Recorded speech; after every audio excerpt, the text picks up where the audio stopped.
Today we have a 2012 Volkswagen Jetta SE with a 2.5 motor, and we have a P011 code, which is your variable valve timing solenoid.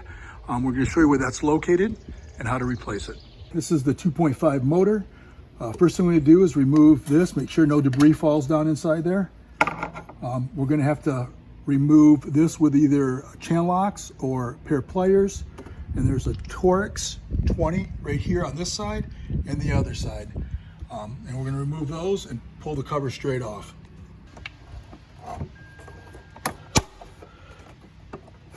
You just got to pull it back just a little ways. Pull it off like that. The next thing is going to be this Torx on the side. It's the 20. There's one on this side and one on the other side. The other one's missing on this vehicle. That's what it looks like right there. And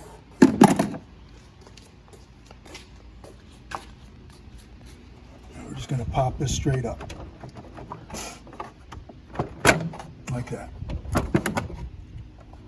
And once you get that removed, you want to make sure this rubber's still in place here. It doesn't fall off.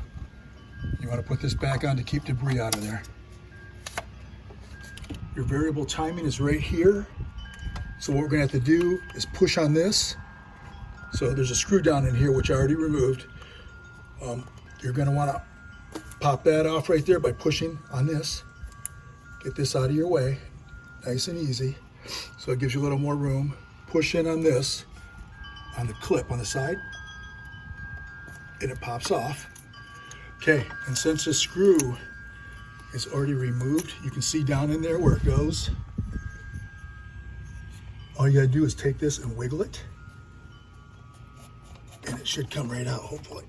There it does, come straight out.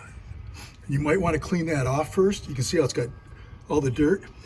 Now these can get plugged if the oil is really dirty over an amount of time, or if you're using the wrong viscosity oil. If this is supposed to be 520, you're using 530 or 540, it's going to mess up this, because this has just got little screens in it. So it would send a check engine light because it's not sure why it's not getting the pressure it's supposed to have. Now these are fairly expensive for like a Volkswagen or Infiniti or something like that, so I'm going to try cleaning it first. Because there's a lot of them, you can see there's little screens on the side.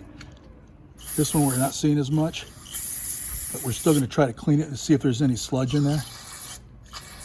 Put it back together, and if that doesn't fix the check engine light, we'll end up replacing it. This is what the hole looks like down there, and it had a little Torx 20 also right there. You got to be very careful getting that out, that you don't drop it in this right here. So you do not want to get that screw around there unless this is already installed.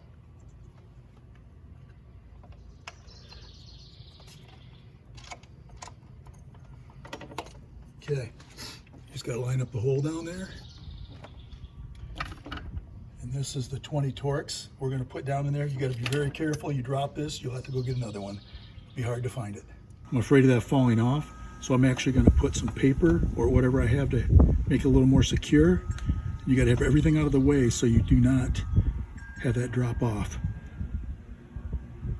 So that's what I'm using right there. So you really push that on good, and hopefully that holds it. But you got to be careful pushing this. You got to clear everything out of the way to get down in there without dropping it. Get it started just like that.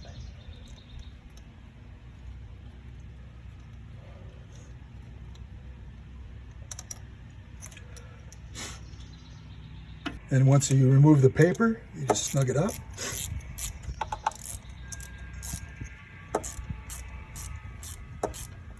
Make sure it pulls it down good.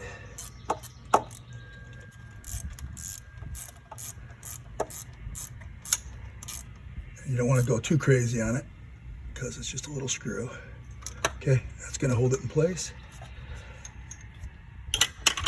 Okay, that's in place. Next thing you do, plug this in. Hear it click. Go back and put this where it belongs, and this should snap in too also. Just like that. And next thing we're going to do is take this off again. You got to be careful you don't get dirt in there. And then we're going to put our air cleaner.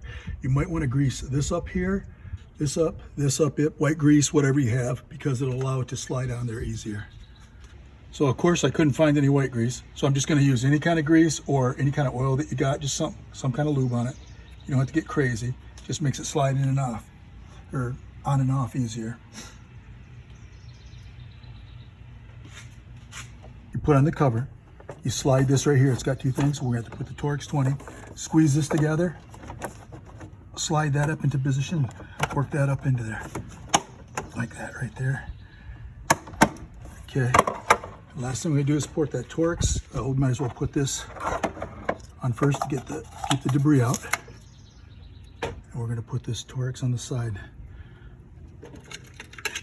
And that should be all it takes. And I'm gonna reset the codes. You can reset the code with either a OBD2 scanner or by disconnecting the battery, letting it set 5 minutes and trying it. And that's all it takes to do a variable valve timing solenoid on a 2012 Volkswagen Jetta.